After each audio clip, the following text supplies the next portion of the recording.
sebab itu, sebelum kita memulai masuk dalam materi, saya mau mengajak Bapak, Ibu, teman-teman, dan saudara untuk mengisi sebuah assessment.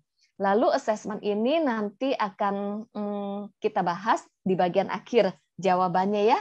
Bolehkah saya meminta Bapak, Ibu, saudara, dan teman-teman untuk menyiapkan kertas atau outline ya yang sudah diberikan yang bergambar seperti family origin inventory yang ada di depan ini. Kita akan mengisi assessment ini bersama-sama. Oke, mungkin boleh disiapkan.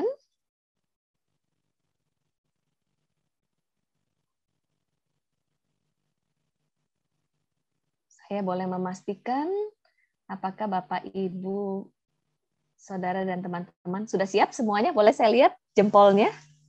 Oke, sudah siap ya?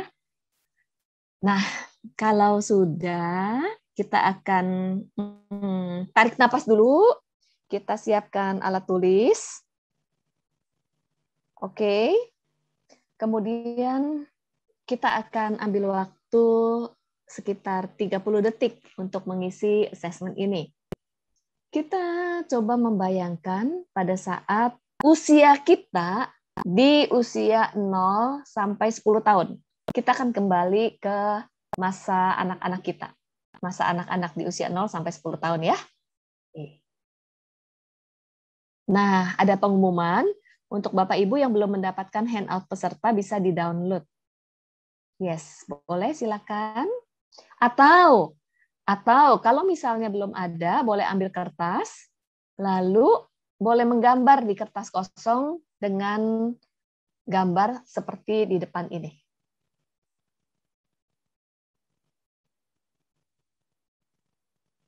Oke? Kita akan mengingat bagaimana pengalaman kita di usia 0 sampai 10 tahun. Kita akan mulai mengisi ya. Yuk, kita mulai mengisi. Nanti pada saat mengisi, jawablah sejujur-jujurnya. Apa yang ada di hati kita, kemudian mengisilah selengkap-lengkapnya, karena hal ini akan berbicara banyak.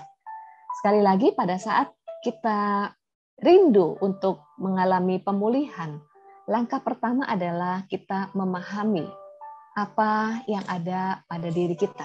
Baik perasaankah, kemudian baik relasi dengan orang tua, dan apa yang terjadi pada saat kita dibesarkan, atau bagaimana juga pola asuh orang tua. Oke? Siap ya? Yuk. Kita akan mulai dari kolom yang pertama. Di kolom yang pertama, tuliskanlah diri kita, diri Anda, di kolom pertama ya, sebagai seorang anak dari usia lahir sampai 10 tahun yang kita ingat. Ingatlah sebanyak-banyaknya di usia 0 sampai 10 tahun. Daftarkan, tuliskan sifat-sifat pribadi Anda. Tuliskan sifat-sifat Anda, perilaku, bahkan perasaan-perasaan Anda terhadap diri Anda sendiri saat di usia 0 sampai 10 tahun. Oke, boleh mulai ditulis. Tuliskan sebanyak-banyaknya sejauh yang Anda ingat. Misalnya, gelar apa aja yang sering Anda dapatkan, Anda sering diberi label apa saja pengalaman-pengalaman masa kecil, baik yang menyenangkan atau menyedihkan di usia 0 sampai 10 tahun. Boleh ditulis di kolom yang pertama. Oke, 0 sampai 10 tahun, tuliskan sifat-sifat pribadi Anda, perilaku, perasaan Anda terhadap diri Anda sendiri saat di usia 0 sampai 10 tahun. Prestasi apa yang didapatkan, gelar-gelar apa yang didapatkan, Anda sering diberi label apa. Boleh ditulis ya. Oke. Itu yang pertama. Sekarang kita akan masuk dalam kolom yang kedua. Saya berikan waktu 1 menit lagi ya untuk mengisi. Oke, yang kedua. Yang kedua, kita menulis tentang mama atau ibu. Nah, di kolom nomor 2, tuliskan sifat-sifat mama atau ibu kita sebagai seorang pribadi. Jadi misalnya mama ini orang yang ceria, orang yang supel, atau orang yang pendiam. Mama ini orang yang ramah, kemudian orang yang rajin, pekerja keras. Nah, tuliskan sifat-sifat pribadi mama sebagai seorang pribadi yang dewasa. Di saat usia kita 0 sampai 10 tahun melihat mama kita. Tuliskan sebanyak-banyaknya, harus ada yang positif dan harus ada yang negatif. Kalau seandainya tidak punya figur mama, tidak punya mama, carilah pengganti figur mama. Bisa oma, bisa cici, bisa kakak, bisa tante, atau bisa wanita lain, mungkin guru, figur pengganti mama yang wanita. Tuliskan plus dan minus, positif dan negatif sebanyak-banyaknya. Semakin banyak kita tulis, ini akan semakin menggambarkan diri kita. Tentang mama ya. Oke, kalau sudah, kita di kolom nomor 3. Kalau tadi tentang mama, sekarang di kolom 3 adalah tentang papa. Tuliskan di kolom 3, bagaimana sifat-sifat papa. Papa ini adalah papa yang pribadi yang seperti apa? Pribadi. Karakternya. Kemudian perilakunya. Pada saat kita di usia 0 sampai 10 tahun, bagaimana melihat papa sebagai pribadi. Kalau nggak ada papa, boleh pengganti figur papa yang pria, bisa opa, bisa om, kemudian bisa kakak, koko, ataupun bisa guru laki-laki. Tuliskan sebanyak-banyaknya, plus dan minus. Oke. Kemudian, kita akan masuk ke kolom yang keempat. Kolom yang keempat adalah tentang mama juga. Mama sebagai orang tua.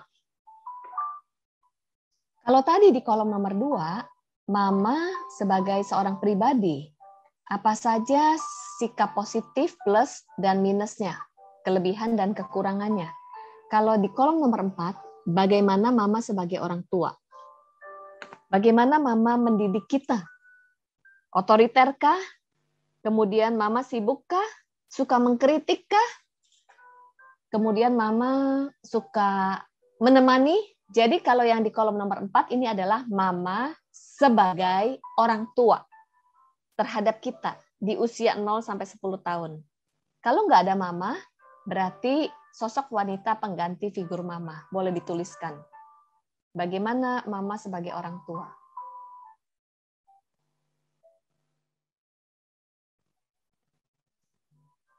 Semakin kita mengisi semakin banyak dan lengkap, itu akan semakin banyak menggambarkan diri kita. Oke, sekarang nomor 5. Nomor 5 kembali lagi kepada papa atau ayah. Nah, di nomor 5, kalau tadi papa kita menuliskan sifat-sifat positif dan negatifnya sebagai seorang pribadi, sekarang di kolom nomor 5, bagaimanakah papa sebagai orang tua? Cara didiknya, pola asuhnya, bagaimana mendidik kita. Kalau nggak ada papa, figur pria lain pengganti papa. Bisa opa, koko, guru, om. Bagaimana papa mendidik saya? Otoriterkah, permisifkah? Kemudian penuh perhatian, lalu suka mengajak ngobrolkah, dan sebagainya. Kita memandang papa itu sebagai orang tua yang seperti apa. Dituliskan plus dan minusnya. Pola asuh papa. Oke. Kalau sudah, kita kembali ke kolom nomor 6. Kita ke kolom nomor 6, kembali ke mama. Di kolom nomor 6, kita membahas tentang mama lagi, yaitu bagaimana relasi. Relasi dengan mama. Jadi, saat kita dengan mama di usia 0 sampai 10 tahun, tuliskan kita ini sering bertengkarkah? Terus bagaimana perasaan kita kepada mama? Misalnya saya ini marah, banyak kesel sama mama, marah sama mama, kecewa, terus relasinya tuh jauh apa dekat. Kalau ini lebih ke arah relasi dengan mama di kolom nomor 6. Hubungan kita dengan mama. Perasaan-perasaan kita terhadap mama khususnya di usia 0 sampai 10 tahun. Misalnya kalau saya sering bertengkar, saya tuh sering ngambek gitu. Terus kayak gitu misalnya di usia 0 sampai 10 tahun saya sering disalahkan karena saya sebagai anak paling besar. Kemudian suka dibanding-bandingkan karena nilai saya tidak sebagus yang mereka harapkan. Ini contohnya, boleh ditulis banget kok. Bagaimana relasi kita dengan mama. Oke, kemudian di sini bagaimana di kolom nomor 7 boleh mengisi bagaimana relasi dengan papa. Oke. Relasi dengan papa ya. Sayangkah kepada papa atau sering bertengkar atau dekat atau jauh, nggak pernah ngobrol. Nah, ini relasi dengan papa. Oke. Kemudian di kolom nomor 8. Kalau kolom nomor 8 ini tuliskan bagaimana relasi papa dengan mama. Hubungan papa dan mama, hubungan ibu dan ayah. Jadi bagaimana papa mama berkomunikasi.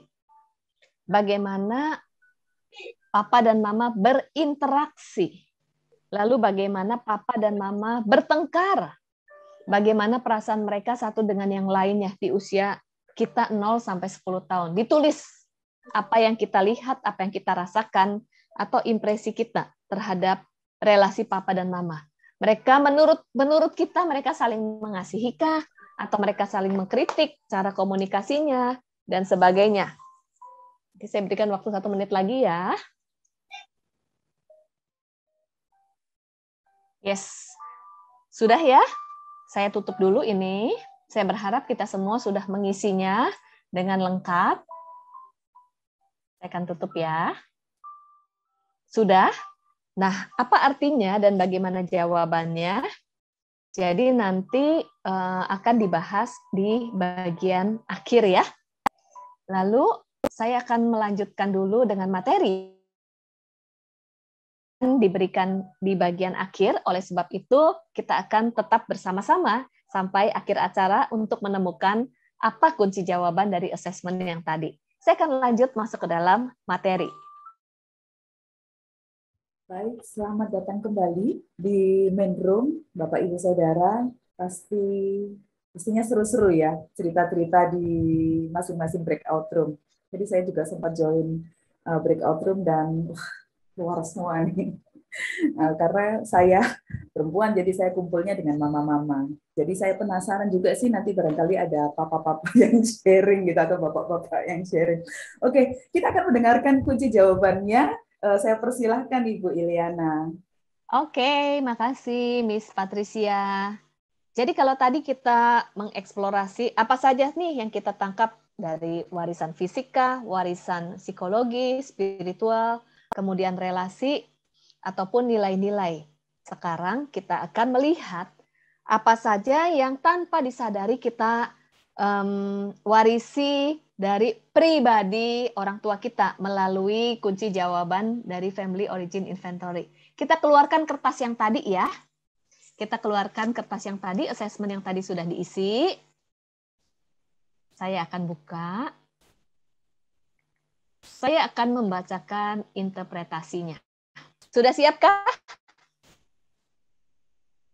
Oke, siap ya. Yang pertama adalah Kita lihat di kolom nomor 1. Bagaimana Bapak Ibu melihat masa di usia 0 sampai 10 tahun. Apakah sangat bahagia pada saat melihat di kolom pertama ya? Simpulkan. Apakah sangat bahagia? Kalau sangat bahagia, tuliskan 3+.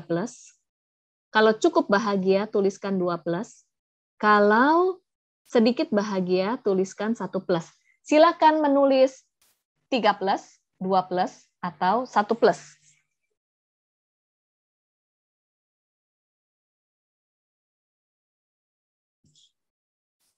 Sudah? 3+, 2+, atau 1+, harus ditulis. Sekarang, lihat lagi di kolom nomor 1 sama.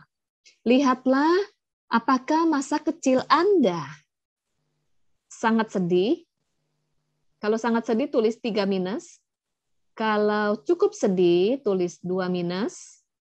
Kalau sedikit sedih, tuliskan 1-.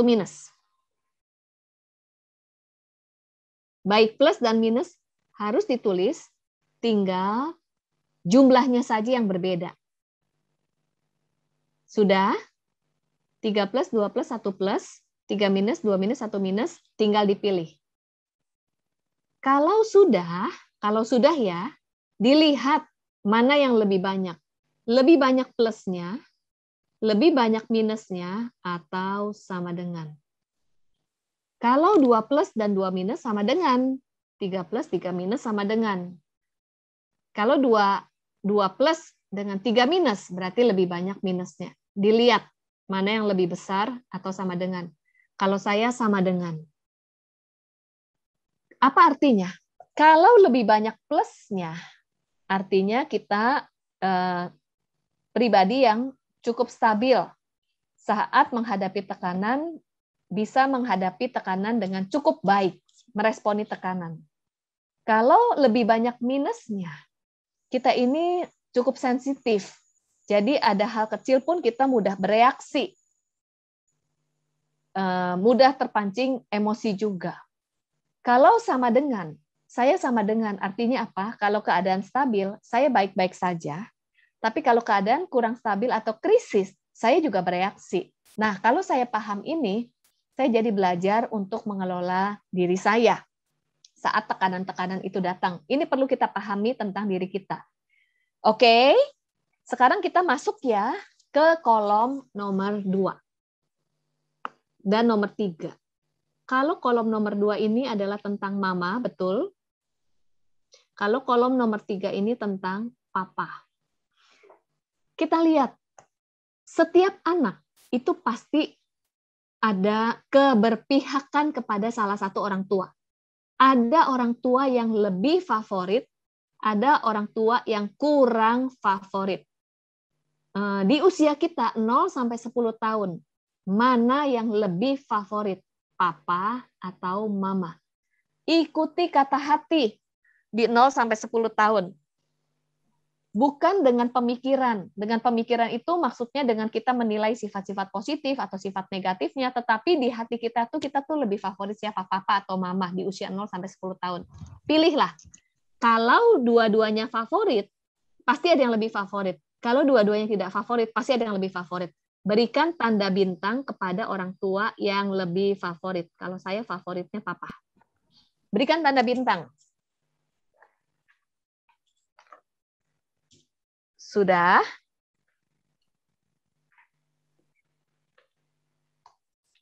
Sekarang, kepada orang tua yang kurang favorit, berikan tanda kotak.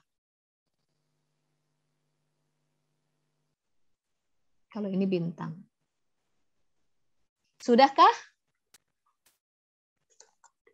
Bolehkah dicek? Saya mencek, kalau yang sudah boleh berikan tanda jempolnya. Jempolnya boleh? Jempolnya sudah ya. Oke. Nah, sekarang kita lihat di orang tua non-favorit dulu. Kalau saya non-favoritnya mama. Nah, ternyata saya mewarisi 80% sifat positif dan negatif dari mama. Jadi kalau kita pengen tahu sifat-sifatnya diri kita, lihatlah di 80% yang kita tulis di orang tua non-favorit. Kita mewarisi plus dan minusnya dari orang tua non-favorit. Itulah diri kita. Coba kita lihat diri kita di situ. Betulkah? Kenapa kita mewarisi dari yang non-favorit? Karena pada saat kita kepada orang tua yang non-favorit, justru di situ ada intensitas emosi. Semakin kita tidak suka dengan seseorang, disitulah sebenarnya itu yang tersimpan di alam bawah sadar kita dan kita mengulangi hal yang sama. Nah, ini juga yang saya dengan anak saya. Saya tanya sama anak saya yang perempuan, yang saya bilang tuh mirip saya. Saya tanya sama anak saya, Arnet, kamu tuh favorit siapa? Papa atau mama yang favorit buat kamu? Lalu kan dia nggak mau jawab. Terus saya bilang, nggak apa-apa kok, kamu jujur aja, kamu lebih favorit siapa? Terus ternyata anak saya bilang, iya lebih favorit papa. Saya tahu dia lebih favorit suami saya. Kemudian saya bilang gini, kamu tahu nggak, Net? Kamu itu 80% mirip mama loh. Lalu dia jawab gini, oh my God, kalau gitu nanti kasihan banget ya anak Arnet menderita. Tahukah artinya? Artinya dia menderita sama saya. Jadi ini yang saya mau sharingkan. Walaupun saya belajar parenting, kalau saya tidak pulih, ternyata perilaku saya justru melukai anak-anak saya. Tapi dengan dari sini kita sama-sama belajar, saya jadi punya relasi yang suka bercanda. Nat, di hati kamu tuh suka begini nggak? Iya, mama begini nggak? Iya, ternyata kita sama ya, tos gitu. Kan jadi bisa saling maaf ya kalau mama melukai kamu dan sebagainya. Nah, di sini jadi bisa rekonsiliasi. Oke, sekarang kita lihat orang tua yang favorit. Kan orang tua favorit kalau saya papa. Berarti dari orang tua yang favorit si bintang, kita mewarisi 20% sifat negatifnya dari si bintang. Justru yang kita warisi sifat negatifnya dari si bintang. Ada loh seseorang nangis loh isi ini karena dia benci dengan salah satu orang tuanya dan tanpa sadar dia 80% mewarisi dari orang tua yang dia benci loh. Nah, sekarang kita lihat ya, dari orang tua favorit kita justru mewarisi negatifnya loh. Kenapa? Sekali lagi hal-hal yang tidak kita sukai itu justru yang akan kita lakukan. Kemudian sifat-sifat positif orang tuanya dari orang tua favorit kan punya sifat positif kan? Nah, sifat-sifat positif dari si bintang ini adalah sifat yang kita idam-idamkan terhadap pasangan kita. Jadi kalau yang belum menikah, itu kepengen punya pasangan yang punya sifat-sifat positif dari orang tua favorit. Kalau sudah menikah, kita tetap punya keinginan itu, pasangan kita punya sifat-sifat positif dari orang tua favorit. Tapi ternyata kalau pasangan kita tidak memiliki, apa yang terjadi? Kita perlu waspada, karena disitulah salah satu bisa menjadi jebakan kalau kita punya teman yang lawan jenis, tapi memiliki sifat-sifat positif dari orang tua favorit. Nah, disitulah nanti kita akan mudah berelasi dengan lawan jenis yang seperti itu. Kita juga mudah simpati, mudah empati, mudah dekat dengan lawan jenis yang memiliki sifat-sifat positif dari orang tua favorit. Kalau relasi kita dengan pasangan nggak baik, kita perlu berjaga-jaga ya, karena ini ada potensi ke arah relasi-relasi yang nanti menjebak. Oke, sampai di sini. Lalu sekarang kita lihat si kotak lagi. Kotaknya siapa? Kalau saya kotaknya mama loh. Bapak, Ibu, dan teman-teman kotaknya siapa? Bagaimana cara kita mendidik anak kita mengikuti yang kotak, yang non-favorit? Jadi bagaimana cara saya mendidik anak saya? Saya mengikuti cara mama saya. Walaupun saya nggak suka, ternyata itu yang saya lakukan. Makanya anak saya bilang, aduh, nanti anak Arda menderita. Lalu bagaimana relasi saya dengan anak saya? Itu mengikuti dari orang tua non-favorit juga. Dari si kotak. Sampai di sini. Oke. Kemudian bagaimana kita berelasi dengan pasangan? Ini ada di kolom nomor 8. Cara kita bertengkar, cara kita ngomong ke pasangan, itu kita mengikuti apa yang kita tulis di nomor 8. Bayangkan pasangan kita juga di nomor 8 ada caranya ya yang diwarisi dari orang tuanya. Kalau kita tidak set up ulang bersama-sama, kita bisa bertengkar satu dengan yang lain dengan mengikuti pola-pola yang sama. Nah, semoga ini memberi jawaban kepada setiap kita. Ini bukan icebreaker gitu ya. Ini dari buku di salah satu yang saya rekomendasikan tadi. Ini ada. Dan waktu saya mengisi ini saya jadi paham ternyata saya punya banyak luka, lebih banyak kepada mama daripada papa, dan saya tuh mirip mama. Tapi kita akan tanya jawab, sekarang kita lanjut dulu ya. Setelah kita tahu ini, apa, what next, bagaimana kita membebaskan diri dari pola yang diturunkan.